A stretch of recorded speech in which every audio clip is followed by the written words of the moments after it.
आप सभी का स्वागत है आपके इस ऑनलाइन YouTube चैनल पर। और जैसा कि हम आज नई श्रृंखला शुरू करेंगे भूगोल के बारे में। क्लास 8 में एक लेसन है जनसंख्या वाला, तो हम 8वीं क्लास का जनसंख्या वाला जो लेसन है उसके बारे में आज हम अध्ययन करेंगे। तो हेडिंग डाली जनसंख्या। केवल आप इस टॉपिक को यहाँ पर समझे, इसकी PDF आपको टेलीग्राम चैनल पर मिल जाएगी सर की, बस आपको समझना है। देखो चैप्टर का नाम है जनसंख्या। एक दोस्तों जनसंख्या होता है, एक जनगणना होता है। देखो पहले थोड़ा सा कंसेप्ट क्लियर करना है। एक तो जनसंख्या होता है, एक जनगणना होता है। तो सामान्यतः जो हमारी 8वीं क्लास है, उस 8वीं क्लास का जो लेसन है जनसंख्या, इसमें क्या क्या दे रखा है बस उसको ध्यान से सुनना है। 5-10 मिनट, 15-20 मिनट, जो भी आपको, इतने से हम क्लास लेंगे। तो केवल ध्यान से सुनोगे तो ही याद हो जाएगा आपको ना। देखो जनसंख्या और जनगणना, अगर हम यहां से बात करते हैं कि आपके उस बुक के अंदर ये दे रखा है कि प्रति, क्योंकि हमें उसी के अनुसार पढ़ना है। और कभी कभी क्या होता है कि छोटे छोटे प्रश्न भी आपके एग्जाम में आ जाते हैं ना। तो प्रति 10 वर्ष बाद में, यानी प्रति 10 वर्ष बाद में जनगणना करवाई जाती है। प्रति 10 वर्ष बाद में जनगणना करवाई जाती है। सर्वप्रथम जो जनगणना हुई है, सर्वप्रथम जो जनगणना हुई है दोस्तों, वो हुई है 1872 में। कब हुई थी? 1872 में हुई थी। एक शब्द यहां से लिया जाता है कि जनसंख्या जो है ये किसका विषय है? जनसंख्या है विषय समवर्ती सूची का। जनसंख्या जो विषय है वो समवर्ती सूची का है। कौन सी सूची का है? समवर्ती सूची का है। जबकि जनगणना जो है ये आपका संघ सूची का विषय है। कौन सी सूची का विषय? संघ सूची का। अब दिक्कत ये हो गई कि सर आपने बता तो दिया कि जनसंख्या समवर्ती सूची का है, जबकि जनगणना संघ सूची का है। लेकिन हमें एक बार ये तो बताओ कि समवर्ती सूची होता क्या है और ये होता क्या। तो ध्यान से इसको समझना है कि देखो, एक तो सिंपल सी बात यहां पर हमने जानी है। क्या जानी है? कि प्रति 10 वर्ष बाद में जनगणना होती है। ठीक है, 1872 में पहली जनगणना हुई थी। अगर हम यहां से बात करते हैं कि जैसे हमारा संविधान है, हमारे संविधान में एक अनुसूची है, अनुसूची, और अनुसूची है 7। क्या है? 7। मैंने यहां पर बोला है कि अनुसूची 7। देखो 7 बोला तो 7 में स की ध्वनि आ रही है। 7 में किसकी ध्वनि आ रही? स की। और स की ध्वनि आ रही तो आपको लिखना है यहां पर संघवाद। देखो अनुसूची 7 में स की ध्वनि तो संघवाद। अब आप मुझे एक चीज ये बताओ दोस्तों कि संघवाद मैं बोल रहा हूं, संघवाद। तो जब संघ होगा तो 2 या 2 से कम व्यक्ति होंगे या 2 या 2 से अधिक व्यक्ति होंगे? फटाफट कमेंट करके बताइए। जाहिर सी बात है सर कि संघ का अगर आप नाम ले रहे हो तो 2 या 2 से अधिक ही होंगे। अरे जब 2 या 2 से अधिक होंगे तो शक्तियों का बंटवारा भी होगा। किसका बंटवारा होगा? शक्तियों का बंटवारा भी होगा। अब जब शक्तियों का बंटवारा होगा, यानी संघवाद का अर्थ है शक्तियों का बंटवारा। और इसी अनुसूची में 3 सूची है। एक संघ सूची जो मैंने ऊपर बताया है, एक राज्य सूची और एक समवर्ती सूची। ये 3 सूची है। समवर्ती सूची, ये 3 सूची यहां पर है। संघ सूची का मतलब जिस पर केंद्र सरकार कानून बनाई, राज्य सूची का मतलब जिस पर राज्य सरकार कानून बनाई, और समवर्ती सूची का मतलब है कि जिस पर राज्य सरकार और जिस पर केंद्र सरकार दोनों मिलकर कानून बनाती है, तो वो आपका किस में आ जाता है? समवर्ती सूची में आ जाता है।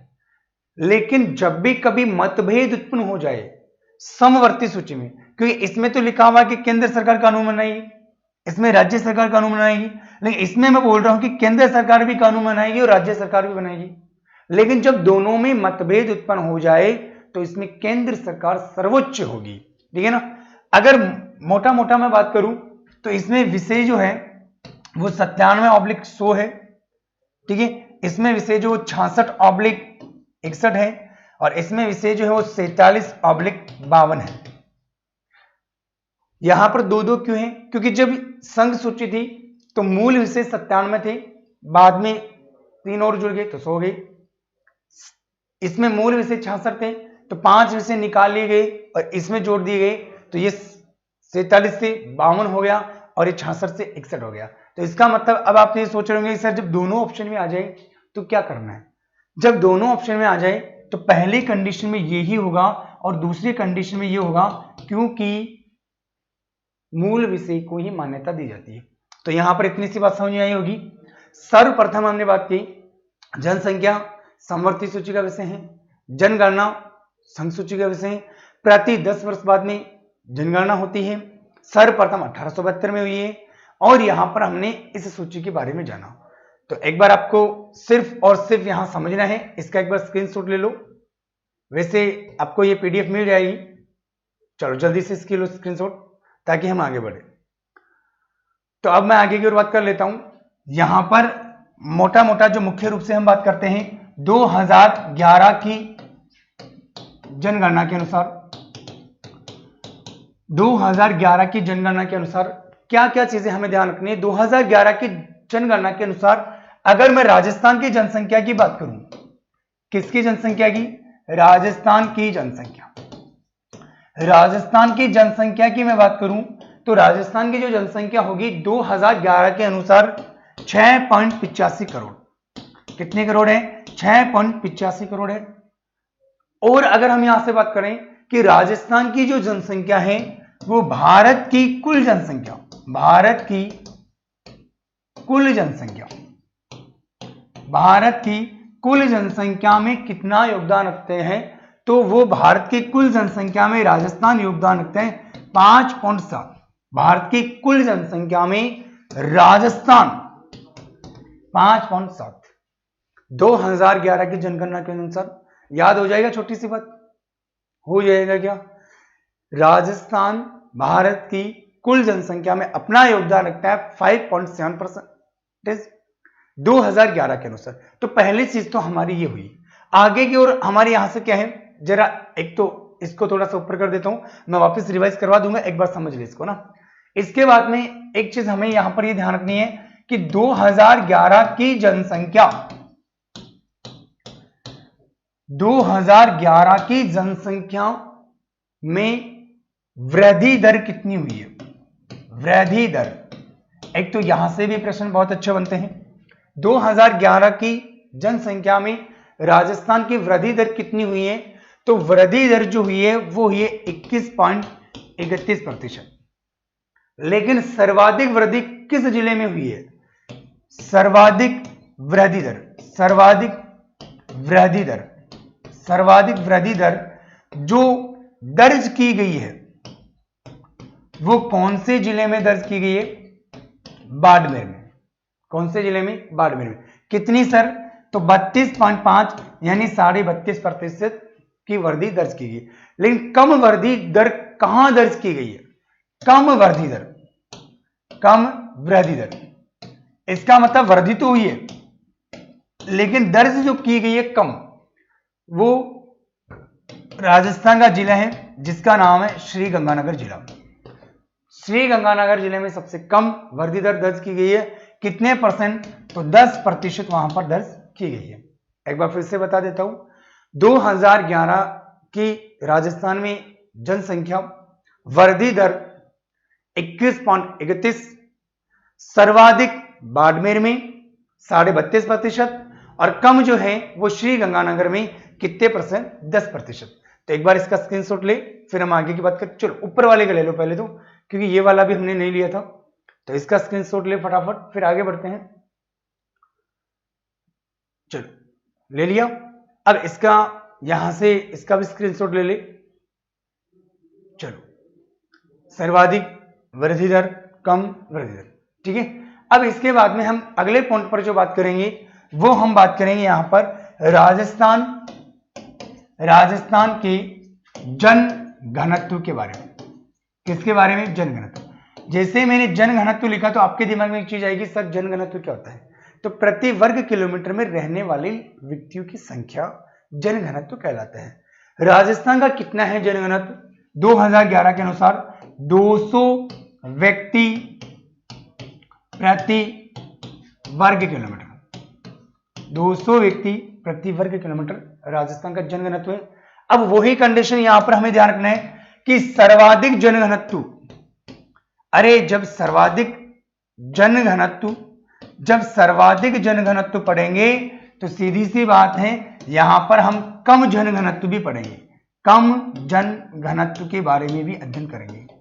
अब सर्वाधिक जनघनत्व की बात करूं तो सर्वाधिक जनघनत्व कहां पर है? जयपुर में है।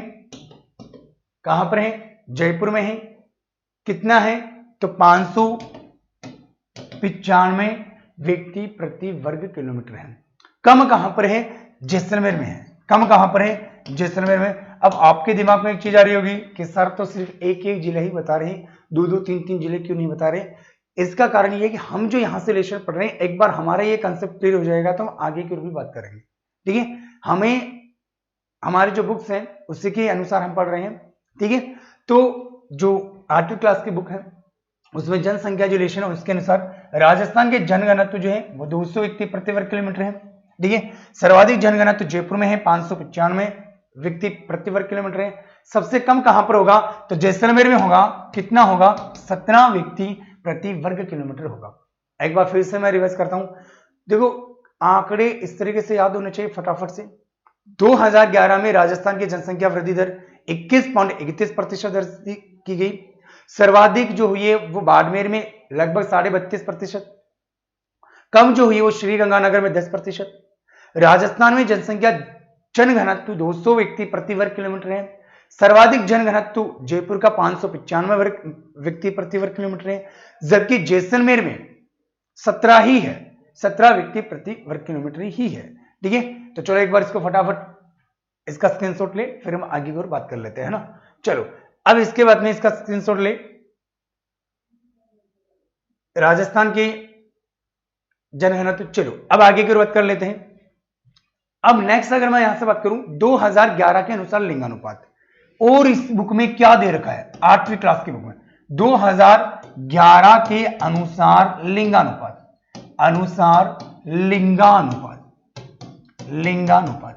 आप सबको पता है लिंगानुपात क्या है, और नहीं पता तो कोई बात नहीं मैं बता देता हूं।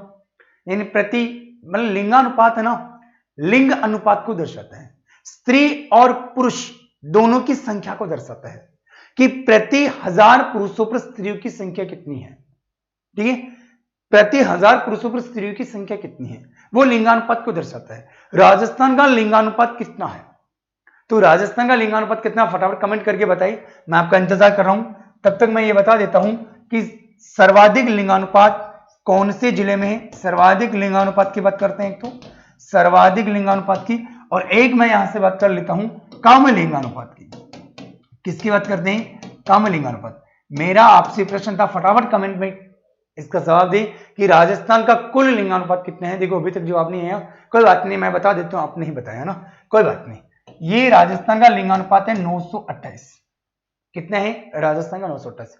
लेकिन अगर हम यहां से बात करते हैं सर्वाधिक लिंगानुपात, तो सर्वाधिक लिंगानुपात है डूंगरपुर में। कहां पर है? डूंगरपुर में है। लेकिन कम लिंगानुपात जो होगा वो हमारा धौलपुर में होगा। कहां पर होगा? धौलपुर में कम लिंगानुपात होगा।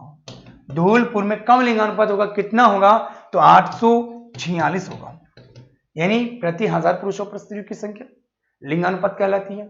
ठीक है, प्रति 1000 पुरुषों पर स्त्रियों की संख्या लिंगानुपात कहलाती है। राजस्थान का लिंगानुपात 928, सर्वाधिक लिंगानुपात डूंगरपुर और कम लिंगानुपात धौलपुर। क्या अभी जो डाटा बताया सब याद हो रहा है धीरे धीरे के ऊपर से जा रहा है? बिल्कुल।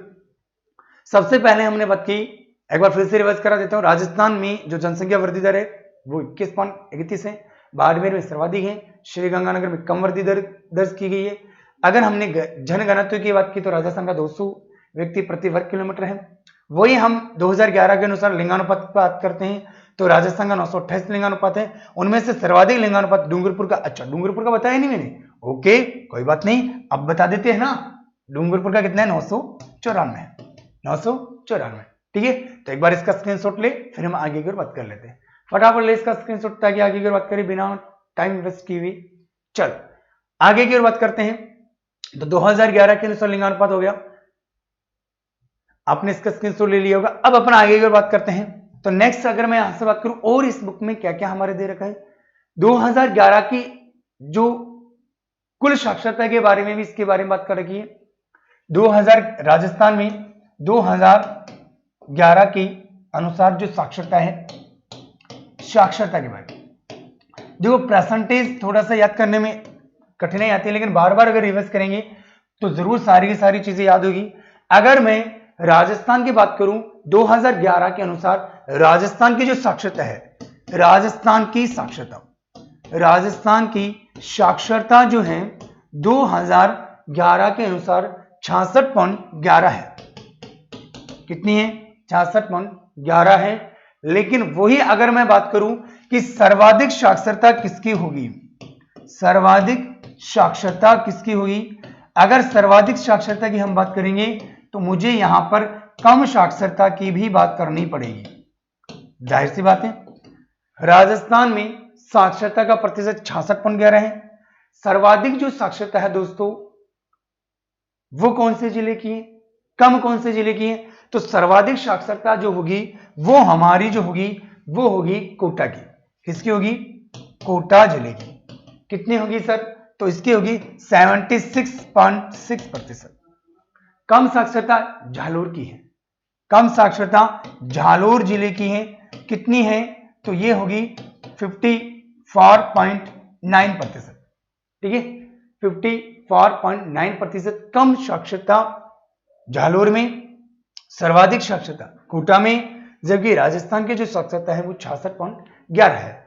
अब इसमें दो प्रकार से और प्रश्न पूछते हैं, एक तो पुरुष साक्षरता कितनी है और एक महिला साक्षरता कितनी है।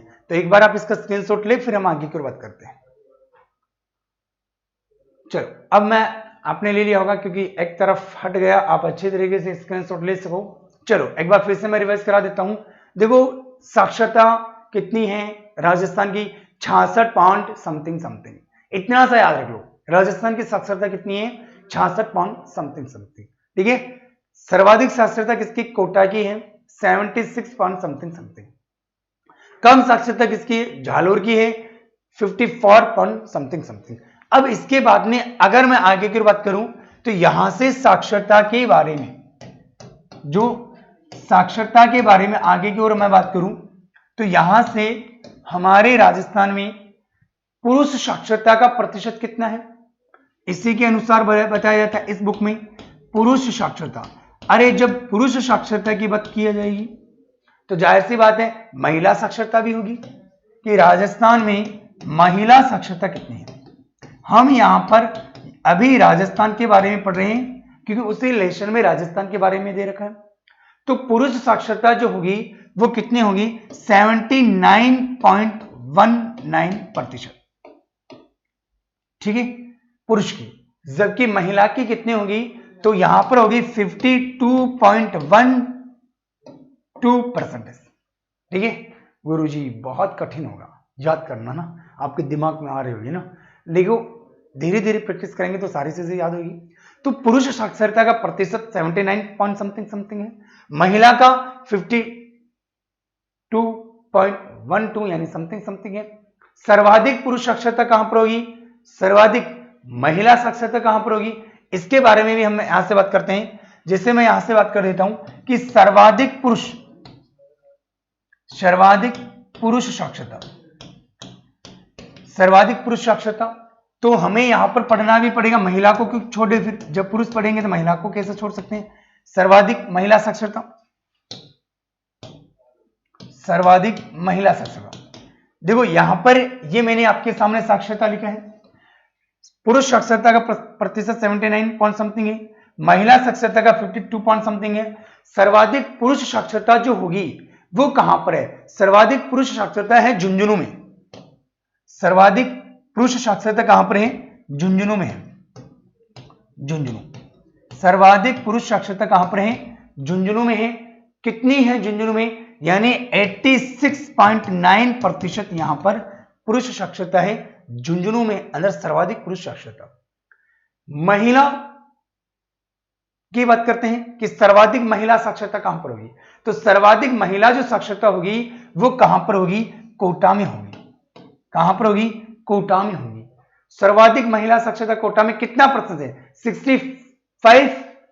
65.9%।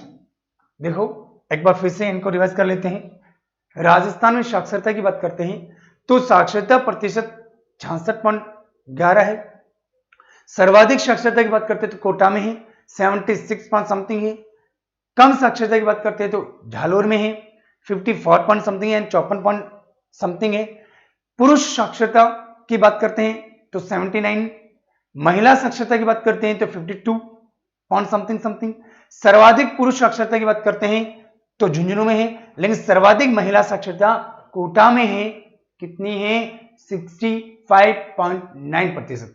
जब सर्वाधिक पुरुष की बात कर ली, सर्वाधिक महिला की बात कर ली, तो हमें यह भी पता होना चाहिए कि कम कम दोनों कहां पर है। तो एक बार आप इसका स्क्रीनशॉट ले, फिर आगे बढ़ते हैं। स्क्रीनशॉट ले इसका फटाफट, फिर आगे की बढ़ते हैं। चलो आपने इसका स्क्रीनशॉट ले लिया होगा। अब देखो इधर अगर हम यहां से बात करते हैं तो हमने दो चीजें यहां से पढ़ी है। अगर मैं यहां से बात करूं कि कम पुरुष साक्षरता, कम पुरुष साक्षरता, कम पुरुष साक्षरता कहां पर होगी? वहीं यहां पर एक चीज और ध्यान रखना है, कम महिला साक्षरता, कम महिला साक्षरता, कम महिला साक्षरता। कम पुरुष साक्षरता कहां पर है? सर्वाधिक तो हमने झुंझुनू की बात की, कम कहां पर है? तो प्रतापगढ़ में है। कहां पर है? प्रतापगढ़ में। प्रतापगढ़ में कम पुरुष साक्षरता है 69.9% कम। जबकि महिला के बारे में अगर बात करें कि महिला कम साक्षरता होगी, वो झालोर में होगी। कहां पर होगी? झालोर में होगी। कितने प्रतिशत होगी? तो 38.5% यहां पर साक्षरता होगी। महिला कम साक्षरता झालोर में 38.5। ठीक है। अब देखो एक बार फिर से, महिला साक्षरता, पुरुष साक्षरता, सर्वाधिक पुरुष साक्षरता जिला झुंझुनू है, कम पुरुष में प्रतापगढ़ है, सर्वाधिक महिला में कोटा है और कम में झालोर है। तो एक बार आप इसका भी स्क्रीनशॉट ले, फिर आगे बढ़ते हैं। चलो फिर आगे बढ़ते हैं इसका। चलो अब अपन आगे की ओर बात कर लेते हैं इसी के ही बारे में। अब आगे इसके अंदर और क्या क्या चीजें दे रखी हैं हमारे इसी चैप्टर के अंतर्गत। राजस्थान में शहरी आबादी कितनी है?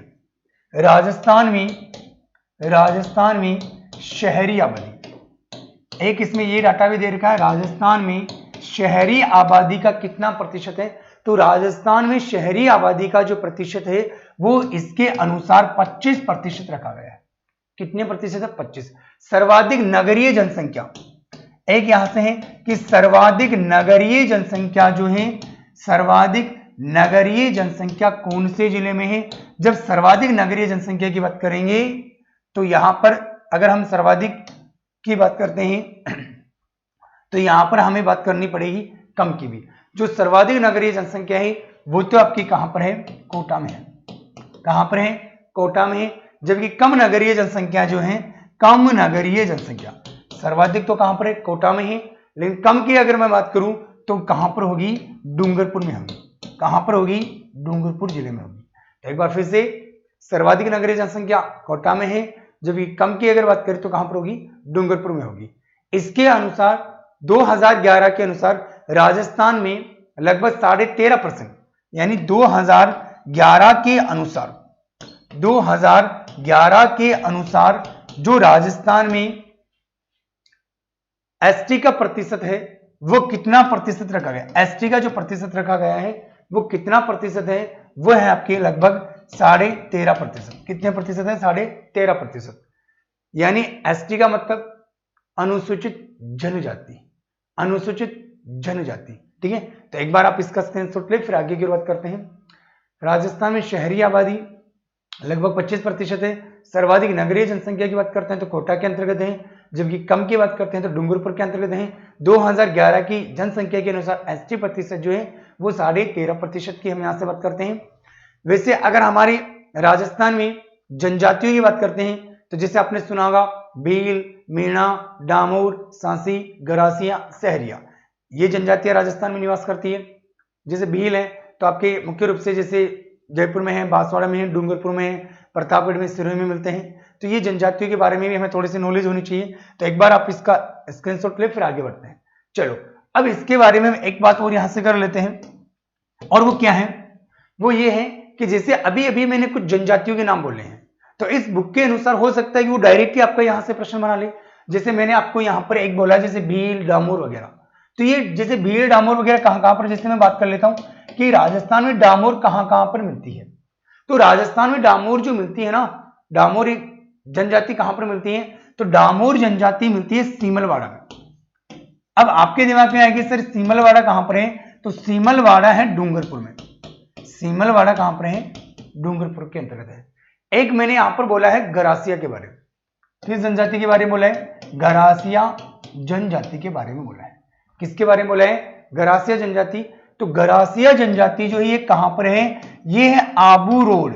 कहां पर है, आबू रोड। कहां पर है, आबू रोड, जानते हो आप, आबू रोड, पिंडवाड़ा, सिरोही, पिंडवाड़ा।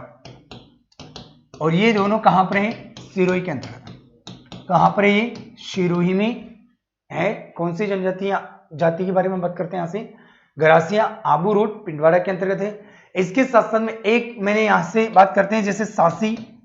तो सासी जो है ये आपकी कहां पर है, सासी जो जनजाति के बारे में हम बात करते हैं वो आपका भरतपुर जिले के अंतर्गत आ जाती है। कौन से जिले में आती है, भरतपुर जिले के अंतर्गत ही आती है। सबसे पहले भील के बारे में, फिर भील के बारे में जैसे मैंने आपको बोला कि ये आपके जयपुर में है, बांसवाड़ा, डूंगरपुर, प्रतापगढ़, सिरोही के अंतर्गत है। हमारे यहां से बात करते हैं डामोर के बारे में, तो डामोर जो है वो आपके सीमलवाड़ा, डूंगरपुर में ही। गरासिया जो आबू रोड, पिंडवाड़ा, सिरोही के अंतर्गत है। सासी आपके भरतपुर में है। एक हमारे यहां से बात करते हैं सहरिया के बारे में। किसके बारे में, सहरिया के बारे में। तो एक बार इसका स्क्रीनशॉट ले, फिर आगे की बात करते हैं सहरिया के बारे में। तो जल्दी से स्क्रीनशॉट ले। चलो अब आगे बढ़ते हैं यहां से। देखो सहरिया है, राजस्थान की सहरिया जनजाति एकमात्र ऐसी है जो शाहाबाद, वैसे तो ये मिलती है शाहाबाद में, शाहाबाद और किशनगंज में, शाहाबाद और किशनगंज में मिलती है। और शाहाबाद और किशनगंज जो है ये 12 में है, 12 जिले में है। राजस्थान की एकमात्र ये जनजाति है जिसको भारत सरकार ने आदिम जनजाति में शामिल कर रखा है। आदिम जनजाति में, आदिम जनजाति में, आदिम जनजाति का मतलब जो आदिवासी के संदर्भ में आती है उसको सहरिया में शामिल कर रखा है। तो हमारा जो 8वीं क्लास का जो लेसन है जनसंख्या, वो सारा का सारा जिसमें डाटा दिए गए हैं वो सारे के सारे मैंने आपको यहां बता दिए हैं। जरूर आशा करता हूं कि ये सारे के सारे डाटा आपको याद होंगे। थोड़ी सी प्रैक्टिस तो करनी पड़ेगी क्योंकि फैक्ट है, तो फैक्ट में हम जितनी बार प्रैक्टिस करेंगे उतना ही हमारी ये कंसेप्ट क्लियर होगा। ठीक है, तो फिर मिलते हैं हम कल अगली क्लास में। आज के लिए हमारा इतना ही है। सभी को एक बार फिर से जय हिंद, जय भारत।